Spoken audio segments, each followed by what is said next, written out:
ဒါတော့နှစ်ဖက်ပါတဲ့အခြေအမျိုးကိုကြုံမှုကြတာ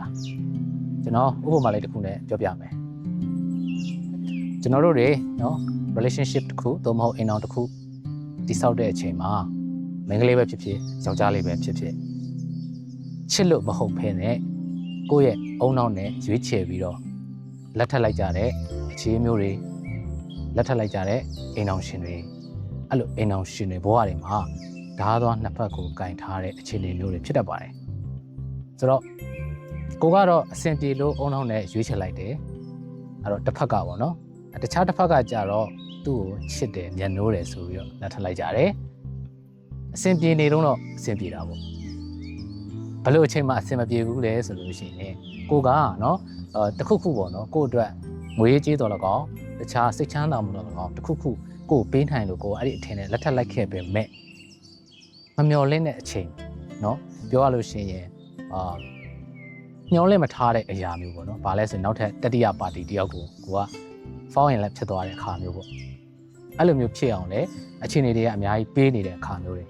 ဘယ်လိုလူတွေများလဲဆိုလို့ရှိရင်ကျွန်တော်အနေဝေးတဲ့ LDRs ဒီမှာပုံများပါတယ်တယောက်ကအဝေးမှာရောက်နေတယ်တယောက်ဒီတခြားတနေရာရောက်နေတယ်အဲ့ဒါကိုကျွန်တော်အပြစ်မပြောဘူးသို့တော်လည်းအဲ့ဒီအခြေအနေမှာကျွန်တော်တို့ကတယောက်နဲ့တယောက်သစ္စာရှိမှုနဲ့ကိုချင်းစာတတ်မှုဆိုတဲ့ဒ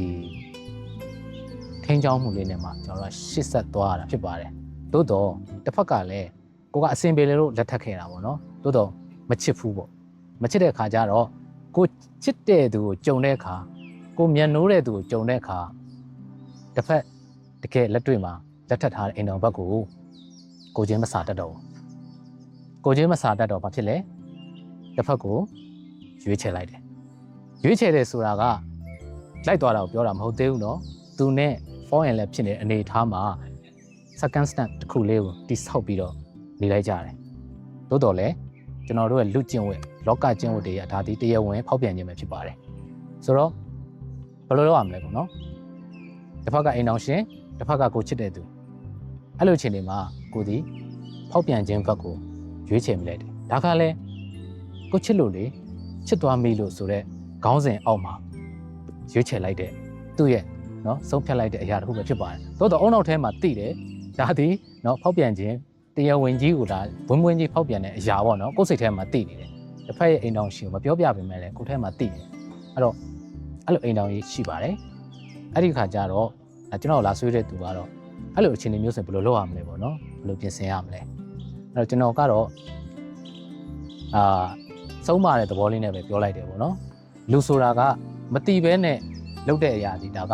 လူဆိုးလို့ခေါ်တယ်ပေါ့နော်တိရသားနဲ့လုပ်တဲ့လူကြတော့လူမိုက်ပေါ့လူမိုက်အဲ့တော့ကျွန်တော်တို့တွေဒီကြီးမမိုက်တဲ့သူတွေကပို့ပြီးတော့စိုးပါတယ်ကြီးမိုက်ကြီးတွေပေါ့နော်အဲ့တော့ကြီးမိုက်ကြီးတွေမဖြစ်ဖို့နောက်တစ်ခုကပါလဲဆိုလို့ရှိရင်ဘာဖြစ်လို့ဖောက်ပြန်ရတာလဲဆိုတဲ့အကြောင်းအရာလေးခုနကကျွန်တော်ပြောခဲ့ပြီပေါ့နော်အဓိကကတော့ကိုချင်းစာပေးဖို့သူ့မှာအချစ်ရှိမနေတာလူတယောက်ကိုချင်းစာဖို့အတွက်အရင်ဆုံးမေတ္တာနဲ့သို့မဟုတ်အချစ်စိတ်လေးနဲ့ကျွန်တော်တို့ကကြည်မှကိုချင်းစာတတ်တာဟုတ်ပြီနော်အဲ့ဒီခါကျတော့အဲ့လိုမျိုးအစဉ်ပြေလို့ဆိုပြီးတော့အိမ်ထောင်ပြုကြတဲ့သူတွေတော်တော်များများကကိုယ့်ရဲ့နော်ဂုဏ်သိက္ခာနဲ့ကိုယ့်ရဲ့ပတ်ဝန်းကျင်ကိုယ့်မိသားစုတွေကိုကိုထိန်းချောင်းပေးတဲ့အရာပေါ့နော် control ပေးထားတဲ့အရာလေးအတိုင်းဝိုင်းတွင်းမှာဆိုရင်တော့ထိန်းကောင်းထိန်းနိုင်တယ်ဒါပေမဲ့တယောက်တည်းလွတ်လပ်သွားတဲ့အချိန် uncontrollable situation ပေါ့နော်မထိန်းချုပ်ထားတဲ့အရာတစ်ဖက်ကလည်းကိုနှလုံးသားကိုဖွင့်ပေးတဲ့သူရှိနေတယ်ဆိုလို့ရှိရင်ဘောကနေဆိုပြီးတော့ဝင်သွားတတ်တယ်ဆိုတော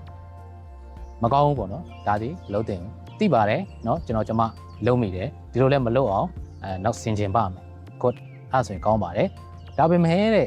ဘာဆက်ဖြစ်တယ်လဲဆိုလို့ရှိရင်တစ်ဖက်အမျိုးသားတို့အမျိုးသမီးနဲ့မချစ်ဖဲနဲ့ပေါင်းသင်းခဲ့တယ်ပေါ့နော်အဆင်ပြေလို့ပေါင်းသင်းခဲ့တယ်တိုးတော့အရင်လိုတော့မဟုတ်တော့ဘူးဘာဖြစ်တယ်လဲဆိုရင်အသားချင်းတော့မထိချင်တော့ဘာကြောင့်မှမသိဘူးသူနဲ့ကိုအတူတူကိုမနေချင်တော့ဘူးဗျာအဲ့လိုအနေထားဖြစ်သွားတယ်အဲ့တော့ပုံမလင်းလဲပြောဖို့ပဲလိုပါတယ်အဲ့တော့မှားတာဒီကိုယ့်ဘက်ကအရင်မှားတယ်မှားပေမဲ့လည်းတစ်ဖက်လူကဒါကိုတိလို့ခွင့်လွှတ်ပေးတယ်ဆိုရင်တော့မှပဲနောက်ဆုံးဘာဖြစ်လဲဆိုရင်အချွန်နှစ်ဖက်ပါတဲ့ဓာတ်သွားကိုတယောက်တစ်ဖက်ကင်ထားတဲ့အနေထားကိုရောက်နေပါလိမ့်မယ်တစ်ဖက်ကနားလည်လို့ခွင့်လွှတ်ပေးနော်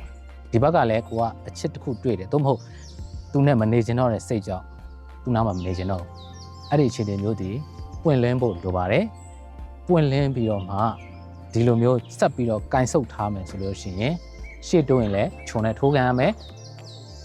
နော်ရှာမယ်အနေထားမျိုးဖြစ်နေတယ်အဲကြောင့်မလို့ပွင့်လင်းပြီးတော့နှစ်ဦးသဘောတူပေါ့နော် break up လုပ်လိုက်ပါနော်ဒါဒီအကောင်းဆုံးတော့လမ်းပဲဖြစ်ပါတယ်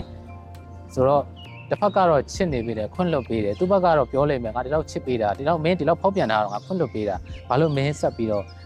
ဒီလမ်းကိုရွေးချယ်ရတယ်ပေါ့နော်ဟုတ်ပြီနော်ဒါပေမဲ့တစ်ဖက်ကပြန်ကြည့်ရင်လည်းကိုမချစ်မနှစ်တက်တဲ့သူနဲ့ဆက်ပြီးတော့ပေါင်းခြင်းဟာကိုယ်တိုင်အတွက်လည်းမကောင်းဘူးတစ်ဖက်လူအတွက်လည်းကိုချင်းမစာနာစာရောက်ပါတယ်ဒါကြောင့်မလို့ကျွန်တော်အကောင်းဆုံးနည်းလမ်းကတော့ပွင့်လင်းပြီးတော့ break up လုပ်ပြီးတော့ပြီးဆုံးလိုက်တာကအကောင်းဆုံးပါပဲနှစ်ဦးသဘောတူပေါ့နော်လူမသိသူမသိလေးနဲ့တက်ဆက်လိုက်ပါဒါဆိုလို့ရှိရင်တော့အကောင်းဆုံးပေါ့နော်ဒီချိန်လေးဒီကျွန်တော်ပြောနေတာဒီသားသမီးမရှိတဲ့အနေအထားဖြစ်ပါတယ်သားသမီးရှိလာရင်တော့ situation ကတစ်မျိုးပြောင်းသွားနိုင်တယ်ပေါ့ဗျာ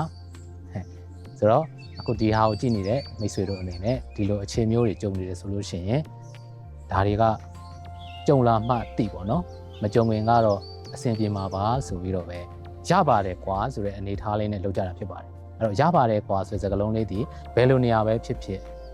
တော်တော်လေးကိုသတိထားမယ့်စကားလုံးဖြစ်ပါတယ်နော်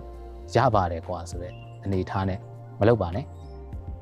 သူကသူဖြစ်သွားလိမ့်မယ်ရသွားလိမ့်မယ်ဆိုတာကတကယ်ကိုအန္တရာယ်များတဲ့စွန့်စားမှုပါနော်အဲ့တော့ကျွန်တော်တို့ဒီအလုပ်လုပ်တိုင်းမှာတတိနဲ့နေဖို့လိုတယ်ပြီးလို့ရှိရင်လူတိုင်းရဲ့ပြောစကားကိုလည်းမယုံပါနဲ့သူတို့ရဲ့ပြောစကားတွေသူတို့ရဲ့လုပ်ရက်တွေဒီလည်းကိုယ့်အတွက်မှန်ကြမှမှန်ပါလိမ့်မယ်အဲ့တော့ကိုယ်နဲ့အသင့်တော်ဆုံးဖြစ်မဲ့လမ်းကြောင်းကိုသာကိုရွေးပါ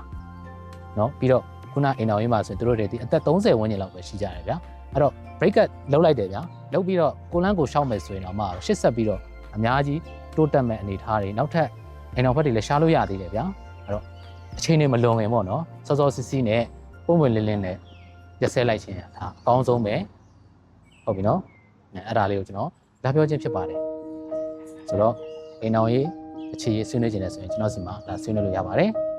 ပြီးတော့တင်တက်ခြင်းနဲ့ဆိုလည်းတင်တက်လို့ရပါတယ်ဒါလေးကကြော်ညာလေးဖြစ်ပါတယ်ဒါကြောင့်ဒီဗီဒီယိုလေးမှာဒီလိုမျိုးအဖြစ်မျိုးကြုံနေတယ်ဆိုရင်တော့ဒါသွားနှစ်ဖက်ပါတဲ့အနေအထားမျိုးတွေဆိုလို့ရှိရင်တော့စော်ရီတွေကရှောင်နိုင်ကြပါစေလို့ကျွန်တော်ဆုတောင်းပေးပါတယ်ဟုတ်ကဲ့ကျွန်တော်ရထားပါ